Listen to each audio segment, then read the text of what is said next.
नमस्कार, अस्सलाम वालेकुम, सत श्री अकाल। दोस्तों, आज का टॉपिक कुछ डिफरेंट रहने वाला है। दोस्तों, मज़हब के नाम पर सब जायज़ है। बेसलान रूस, इस तस्वीर में सारी बच्चियां बिना कपड़ों की हैं, क्योंकि इन बच्चियों के साथ गैंग रेप किया गया था आतंकियों ने बेसलान के स्कूल में बच्चों सहित 1000 से भी ज़्यादा लोगों को बंधक बना लिया था। यह घटना 2004 की है। बेसलान के एक बच्चों के स्कूल में कई नकाबपोश आतंकवादी विस्फोटक बेल्ट पहने हुए और गोलियां चलाते हुए घुस गए थे। स्कूल में दाखिल होते ही आतंकियों ने वहां मौजूद गार्ड समेत सभी पुरुष टीचरों को तो उसी वक्त मार दिया था जिससे कोई उन्हें रोक ना सके। इस नरसंहार को अब तक का सबसे क्रूर नरसंहार माना जाता है। आतंकियों ने यहाँ निर्दयता की सारी हदें लांघ दी थी। कई दर्जनों मासूम बच्चियों के साथ सबके सामने रेप किया गया था। इनमें कईयों की उम्र मात्र 6 से 8 साल थी, जिनकी ब्लीडिंग के चलते तड़प तड़प कर मौत हो गई थी। आतंकियों ने रेप की और हंसते हुए वीडियो रिकॉर्डिंग भी की थी। भूखे प्यासे बच्चे बच्चियां जब पानी मांगा तो आतंकियों ने उन्हें टॉयलेट पीने तक पर मजबूर कर दिया था। खैर, जिहादियों के लिए एक मजहबी ईमान है।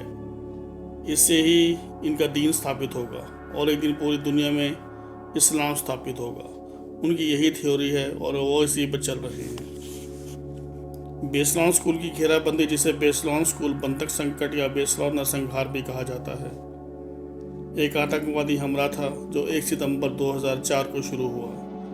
3 दिनों तक चला, जिसमें 1100 से अधिक लोगों को बंधक बना लिया गया था, जिनमें 777 बच्चे थे, और ये खत्म हुआ 333 लोगों की मौत के साथ, जिसमें 186 बच्चे और 31 हमलावर भी मारे गए थे।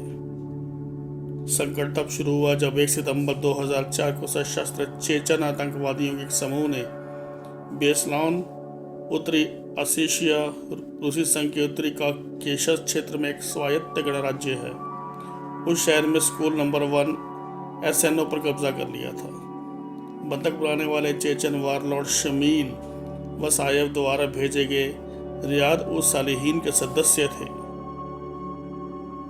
उन्होंने रूस से चेचन्या की स्वतंत्रता और मान्यता की मांग की थी, जो हालात हमारे कश्मीर में हैं। गतिरोध के दिन से दिन सुरक्षा बलों ने टैंक, आग लगाने वाले रॉकेट और अन्य भारी हथियारों के साथ इस इमारत पर धावा बोल दिया था। सोचिए वो 3 दिन कैसे गुजरे होंगे उन लोगों के ऊपर, उन बच्चों के ऊपर, जो उन्होंने उन आतंकवादियों के साथ गुजारे थे।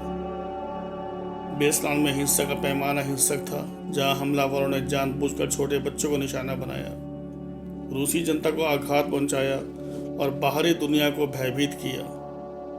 मौतों को रोकने के लिए कानून एनफोर्समेंट एजेंसीज की विफलता ने सरकार और राष्ट्रपति में रूसियों के विश्वास को हिलाकर रख दिया। व्लादिमीर पुतिन ने बाद में देश के दूर दराज के क्षेत्रों पर भी नियंत्रण स्थापित किया था। घेराबंदी 1 सितंबर 2004 की सुबह शुरू हुई थी, जब कम से कम 32 सशस्त्र उग्रवादियों ने स्कूल में धावा बोला और 1000 से अधिक लोगों को बंधक बना लिया। प्राइमरी और मिडिल दोनों ग्रेड के शिक्षकों और विद्यार्थियों को बंधक बना लिया गया था। साथ ही माता पिता और रिश्तेदार, जो भी नए स्कूल वर्ष के उद्घाटन दिवस के मनाने पर एकत्रित हुए थे, सभी को बंधक बना लिया गया था। शुरुआती हमले में कुछ लोगों की मौत हो गई, लेकिन अधिकांश को एक जिम में ले जाया गया। हमलावरों ने विस्फोटकों का जाल बिछा दिया था। बंधकों को पानी या भोजन से लाचार कर दिया गया था। 2 दिन बीतने के बाद जब बच्चों ने पानी मांगा था, उन्हें अपना यूरिन पिलाया गया। घेराबंदी 3 सितंबर की सुबह समाप्त हुई, जब स्कूल के अंदर विस्फोटकों के बीच रूसी विशेष बलों ने इमारत में प्रवेश किया। कई बंधकों को विस्फोटक से जिम में जलाकर मार दिया गया। इन घटनाओं के सटीक कारणों पर बहस होती है। अन्य हमलावरों द्वारा मारे गए या गोलीबारी की आगामी अराजकता में मारे गए। बचे हुए सैकड़ों लोग घायल हो गए और कईयों को लास्टिंग साइकोलॉजिकल हार्म हुआ। रूसी सेनाओं ने अंततः सभी को मार डाला, लेकिन आतंकवादियों में से एक जाना माना नूर पाशी कुलेव स्कूल से भाग गया और अधिकारियों द्वारा उसे पकड़ने से पहले लगभग लिंच कर लिया गया था। उसे 2006 में आतंकवाद के तहत बंधक बनाने और हत्या के लिए दोषी ठहराया गया था।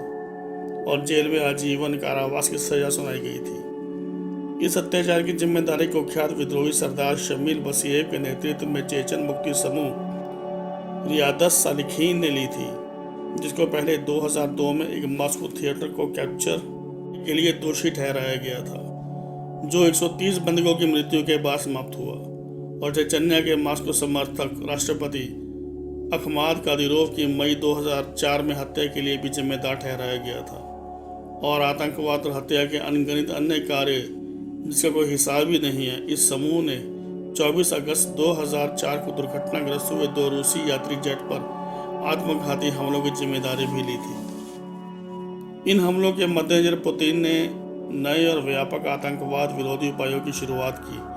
उन्होंने यह भी प्रस्तावित किया कि क्षेत्रीय गवर्नर जैसे कि उत्तर ओसेशिया और चेचन्या में अब लोकप्रिय रूप से निर्वाचित नहीं होंगे, बल्कि राष्ट्रपति द्वारा नियुक्त किए जाएंगे।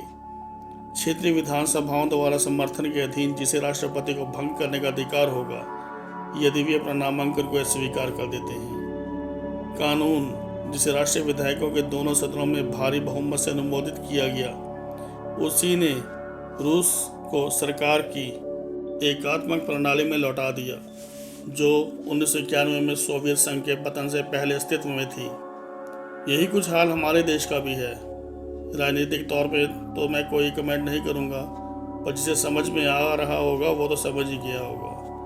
अगर मैं कुछ बोला तो किसी भी राजनीतिक पार्टी से जोड़ दिया जाऊँगा, पर हम अपनी आंखें नहीं खोलना चाहते। पता नहीं समय रहते खोल भी पाएंगे या नहीं, या यूं ही भाईचारे का झुंझुना बजाते रहेंगे और एक दिन चारा बन जाएंगे।